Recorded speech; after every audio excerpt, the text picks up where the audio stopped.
ಭಾಷಣವನ್ನು ಮಾಡಿಸ್ತೀರಿ. ಆದರೆ ಒಬ್ಬನೇ ಒಬ್ಬ ಪ್ರತಿಭಾ ಪುರಸ್ಕಾರವನ್ನು ತಗೊಂಡಂಥ ವಿದ್ಯಾರ್ಥಿಯಿಂದ ಒಂದೇ ಒಂದು ಅನಿಸಿಕೆಗಳನ್ನು ನೀವು ಹೇಳಿಸೋದಿಲ್ಲ ಅನ್ನುವಂಥದ್ದನ್ನು ನಾನು ಅವ್ರಿಗೆ ಹೇಳ್ತಾ ಇದ್ದೀನಿ. ಅವರು ನಮ್ಮ ಗಂಟಿಯವರು ಮತ್ತು ವರವರವರು ಇಲ್ಲ ನಾವು ಹೇಳಿಸ್ತೀವಿ ಸ್ವಾಮೀಜಿ ಅಂತಂದರು. ನಾನು ಕಾಯ್ತಾ ಇದ್ದೀನಿ, ಇನ್ನೂ ಯಾರು ಹೇಳಲಿಲ್ಲ. ಹಾಗಾಗಿ ಮುಂದಿನ ದಿನಗಳಲ್ಲಿ ಆ ಒಂದು ವ್ಯವಸ್ಥೆ ಆಗಲಿ ಅನ್ನುವಂಥದ್ದು ನಮ್ಮ ಭಾವನೆ ಅನ್ನುವಂಥದ್ದು. ಪ್ರತಿಭಾ ಪುರಸ್ಕಾರಕ್ಕೆ ಇಷ್ಟೊಂದು ಜನ ಸೇರೋಂಥದ್ದು, ನಾನು ಭಾಳ ಪ್ರತಿಭಾ ಪುರಸ್ಕಾರ ಕ್ರಮಕ್ಕೆ ಹೋಗಿದ್ದೀನಿ, ಎಲ್ಲೂ ಈ ಮಟ್ಟದ ಜನಗಳು ಸೇರೋದನ್ನು ನೋಡಿಲ್ಲ. ಆದರೆ ಇಲ್ಲಿ ಸುಮಾರು 800 ಮಕ್ಕಳು ಪ್ರತಿಭಾ ಪುರಸ್ಕಾರವನ್ನು ತಗೊಳ್ಳೋದಕ್ಕೆ ಬಂದಿದ್ದಾರೆ.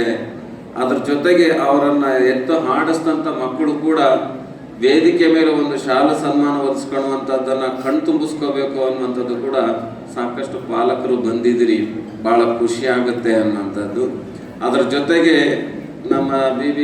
ನಮ್ಮ ಭೀಮಸೇನ ಚಿಮ್ಮನಕಟ್ಟಿ ಅವರು ಮಾತನಾಡ್ಬೇಕಾದ್ರೆ ಭಾಳ ಒಳ್ಳೊಳ್ಳೆ ವಿಚಾರಗಳನ್ನು ಹೇಳಿದರು. ನಮ್ಮ ಚಂದ್ರಶೇಖರ್ ನುಗ್ಲಿ ಅವರು ಕೂಡ ಭಾಳಷ್ಟು ಅದ್ಭುತವಾದಂತಹ ಮಾತುಗಳನ್ನು ನಮಗೆ ತಿಳಿಸಿದರು. ಸಾಕಷ್ಟು ಜನ ಪಾಲಕರು ಬಂದಿದ್ದೀರಿ. ನಿಮ್ಮ ಮಕ್ಕಳು ಚೆನ್ನಾಗಿ ಓದ್ತಾರೋ ಬಿಡ್ತಾರೋ ಗೊತ್ತಿಲ್ಲ, ನಿಮ್ಮ ಮಕ್ಕಳು ಎಷ್ಟರ ಮಟ್ಟಿಗೆ ಅಂಕವನ್ನು ತೆಗಿತಾರೋ ಗೊತ್ತಿಲ್ಲ. ಆದರೆ ನಿಮ್ಮ ಮಕ್ಕಳನ್ನು ಇನ್ನೊಂದು ಪೇರೆಂಟ್ಸ್ ಮುಂದೆ ಡಿಗ್ರೇಡ್ ಆಗಿ ಮಾತನಾಡುವಂಥ ವ್ಯವಸ್ಥೆ ಪಾಲಕರು ಮಾಡಬಾರದು. ನಮ್ಮ ಪಾಲಕರು ಏನು ಮಾಡ್ತಾರಂತಂದರೆ, ಪಕ್ಕದ ಮನೆಯಲ್ಲಿ ಯಾರಾದರೂ 90% ಅಂಕಗಳು ಅಂತಂದರೆ ಅವ್ನು ನೋಡಿ ಕಲಿ, ಅವನು 90% ತಗದ, ನೀನು ಇದೆಯಾ ಕತ್ತಿನಂಗೆ ತಿಂತಿ, ಮಲಿಕೆಂಡಂಗೆ ಮಲಿಕೆಂಡು ಅಲ್ಲ. ಇವು ಸ್ವಾಭಾವಿಕ ಹಳ್ಳಿಗಳಲ್ಲಿ ಇವು ನಡೀತವೆ. ನಮ್ಮ ಕಾಲದಲ್ಲಿತ್ತು, ನಮ್ಮ ದೊಡ್ಡನಗೌಡರು ಪಾಟೀಲರ ಕಾಲದಲ್ಲಿ ಅವು ಏನು ನಾಡ್ತಾ ಇರಲಿಲ್ಲ. ಅವ್ರು ಬೈದಾಗ ಹೌದಾ ಅಂತ ಅಂತಿದ್ರು. ಇತ್ತೀಚಿನ ಮಕ್ಕಳ ಮನಸ್ಥಿತಿ ಭಾಳ ದುರ್ಬಲವಾಗಿರೋದ್ರಿಂದ ಪೇರೆಂಟ್ಸು ಸೂಕ್ಷ್ಮವಾಗಿ ಮಕ್ಕಳನ್ನು ಹ್ಯಾಂಡಲ್ ಮಾಡೋಂಥ ಕೆಲಸಗಳನ್ನು ಮಾಡಬೇಕಾಗತ್ತೆ ಅನ್ನೋದು.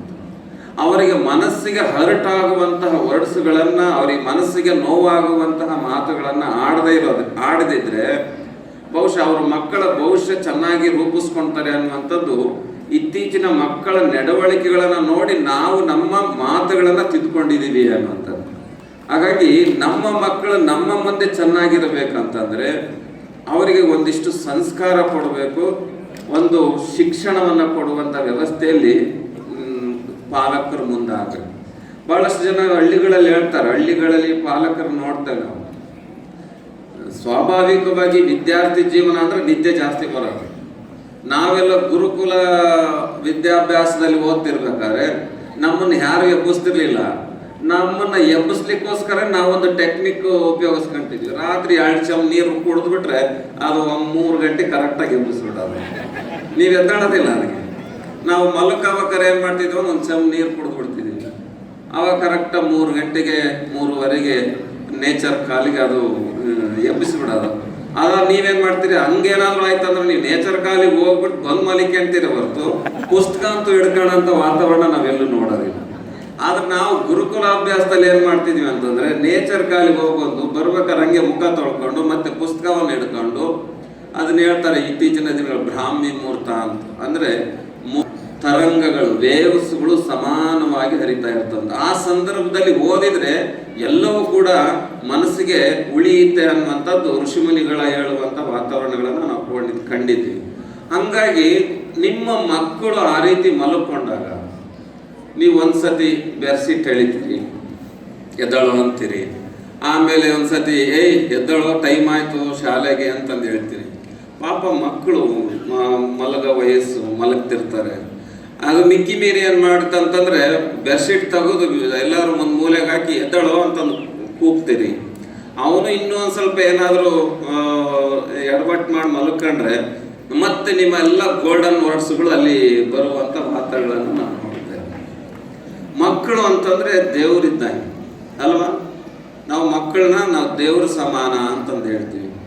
ಇವತ್ತು ದೇವರುಗಳಿಗೆ ಬೆಳಗ್ಗೆ ಒಂದು ಸುಪ್ರಭಾತವನ್ನು ಮಾಡ್ತಾರೆ ಅಲ್ವಾ? ಹೆಂಗೆ ಸುಪ್ರಭಾತ ಮಾಡ್ತಾರೆ? ಕೌಸಲ್ಯ ಸುಪ್ರಜಾ ರಾಮ ಪೂರ್ವ ಸಂಧ್ಯಾ ಪ್ರವರ್ತತೆ ಉತ್ತಿಷ್ಟ ನರಶಾಧುರ್ಲಾ ಕರ್ತವ್ಯಂ ದೈವ ಮಾಹಿಕಂ.